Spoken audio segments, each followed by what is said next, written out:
অন্যরা ঐক্যবদ্ধ হোক, অন্যরা ঐক্যবদ্ধ হবে, এটা তাদের গণতান্ত্রিক অধিকার।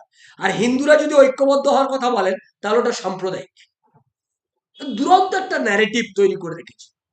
আর আমাদের কিছু হিন্দু আছেন, যে হিন্দুরা আমাদের দেশে, আমাদের রাজ্যে, বাংলাদেশ থেকে লাভ দিয়ে আসতে হলো, আমাদের পূর্বপুরুষকে লাভ দিয়ে রাজ্যে এলাম, বাংলাদেশে এখনো আমাদের হিন্দুদের ওপর কিভাবে অত্যাচার চলছে সেটা দেখার পরেও তারা সেকুলার হয়ে বসে আছে। এটা দেখার পরেও তারা সেকুলার, নির্লজ্জের মতো সেকুলার। বাংলাদেশে কেন হিন্দুরা আক্রান্ত হচ্ছে এ নিয়ে কারোর কোনো কথা নেই। বাংলাদেশ থেকে কেন উদ্বাস্তু হয়ে আমাদের এদেশে চলে আসতে হলো এ নিয়ে কোথাও কোনো লেখা নেই বামেদের। এ নিয়ে বামেদের কোনো বই নেই। এ নিয়ে বামেদের কোনো, উদ্বাস্তুরা এদেশে এসে খেতে পাচ্ছে না, এই আন্দোলন হয়েছে। উদ্বাস্তু হলো কেন?